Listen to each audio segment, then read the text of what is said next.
Hello and good morning, Chumlee. How are you doing today? I'm good. How you doing? Absolutely fantastic. Hey, congratulations on this new Pawn Stars Do America. It is about time, man. We've been wanting to do something like this for quite a few years, and we were so excited to finally get to do it and travel like a whole planned thing out of it, because we have traveled a little bit in the show, and it's always so much fun to get out there and see what else is in these other states. Now, on a personal business level, do you take notes when you step into other pawn shops and stuff like that to find out like what they're doing in the South versus what they could be doing up in New York? So we actually didn't go into any pawn shops. I mean, I obviously visited a lot of antiques and a few, but, we don't really take notes too much because it's kind of just one of those things. You deal with what's in front of you, and just like all pawn shops, you can only work with what they're bringing into you. So now, we actually set up our own little venue for everyone to come to. Oh, see, now that's cool because you're giving them the total experience then. Exactly. That was the whole thing. We wanted to give them the same, kind of experience that we're getting out of it as far as, we're going out there to see all this cool stuff. So we wanted to set up a nice, fun environment for everyone. And, we had food trucks out there and games to play and all kinds of fun stuff. We got to have food trucks, right? Oh, yeah. Well, that's the number one rule is what it is. What do you do when you have to call upon an expert? I mean, do you bring the experts with you? Okay, so we did not bring all the experts on all the trips, but we had several experts, meet up with us in each city whenever their time allowed for it. And then with technology today, these high-resolution photos, anytime I needed to call on someone, I would just send in some photos, and I would get on like a video conference call with them, and we would talk about the item. And, these high-resolution photos are so good most of the time. They're able to really, really evaluate something through them. And you guys actually coming across a letter from George Washington? I mean, that'd be kind of hard to prove, wouldn't it? For me, yes, it would be very hard to prove. But there are ways that, people who deal in this kind of stuff, they can tell pretty good if that stuff is real or not for, 100% certainty usually. So that's why we have experts, because you're right. Something like that is very hard. You really need someone who's dealing with that kind of stuff on a daily basis. Well, it's because of my addiction to Pawn Stars that I started doing something with my own daily writing. That if I ever become famous and somebody gets a hold of my daily journals, there's always something that's inside those books that you would look at it and say, yeah, this is his. It's got the mark. See, that's good. Yeah, we want to leave our mark behind, and that makes it easier for the future generations to make sure that they know it is yours. How is it, Chumlee, that you are all over my Facebook and my social media? I mean, you are such a social media attraction. Well, I don't know that. Oddly enough, I stay pretty far away from social media. Wow. I'm a post and ghost kind of guy. I actually have been on a little more with my Pokemon card stuff. I've been doing a lot of Pokemon stuff, so I don't know why social media loves me. I think they love Rick a little more. He does have the funniest memes on there. Like those Rick Thanos memes always make me laugh. So what is it like when you make one of those deals that ends up going sour? Does it really hit you in the gut pretty good? Oh, no. You got to forget it. It gets you, but you got to let it go right away because, it's what you do all day long. And, just on the show, we've been somewhere around like 13 years since 2009. I've been at the pawn shop for over 21 years. Wow. You're going to make bad deals. You have to be able to forget about it, because you got to move on to the next couple of deals and make up for that bad one.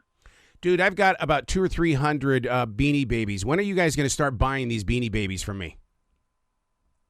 Well, do you want me to give you the quick rundown on that? I can do it in 1 minute here, or 30 seconds.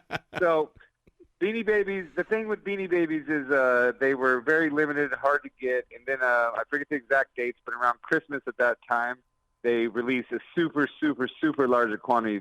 They made so many extra ones.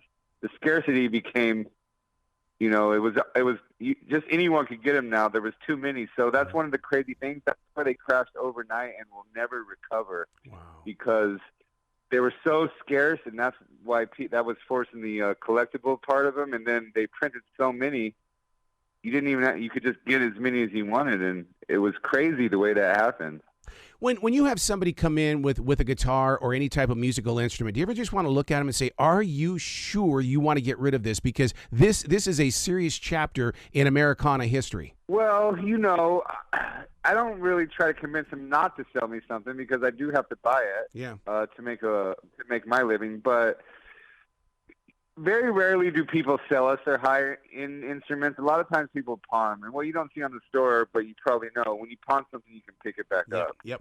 One tip I do want to tell everyone, since we are talking about guitars, when you go to pawn your guitar, you loosen those strings up all the way because if you don't pick it up for a while, it has the possibility of warping through the weather changes. You are so right. Tight. You are so right about that, man, because that's exactly what happened to my Ibanez, and I had to have it worked on.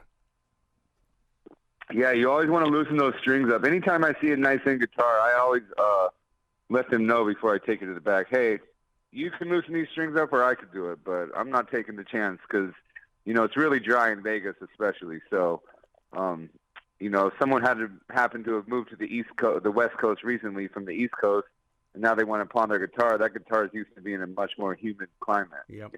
Yeah. So are you fascinated with the fact that one of the top sites to see in Vegas is the pawn shop? People just they have to go see it. Yeah, I mean, it's still crazy to me. I just turned 40, and I started, I think, when I was 27, and people are still lining up to see us. It's pretty crazy to think that, little pawn shop in Las Vegas is the velvet rope those people are waiting behind to get in. Wouldn't you say that you represent the majority of the people that watch the show? In other words, what you do on the show is so everything that we would do in real life? Yeah, and I think that's the kind of draw to my, persona and my character is that people just see me as, I feel like everyone has someone like me in their family who's, fun and messes up quite a bit and just keeps moving on from it. So I actually like what would be considered my, role or my part in the show. And the great part is I'm just being myself, I've had a long time to learn and develop. It's been 13 years, so at least I've gotten a little better. Where can people go to find out where Pawn Stars Do America is going to be filming? Well, we filmed it up already. We're finished. We filmed in, we went to, I'm not going to say these in order because, it's early, but San Francisco, Oregon. Nice. Denver, which I believe will be the first episode. That was the first place we went. Austin, Texas, Savannah, Georgia, Winston-Salem, Washington, D.C., and Valley of Forge. So we got some really cool places in there. Dude, I've shopped those antique shops in Winston-Salem. My God, you went to a great place.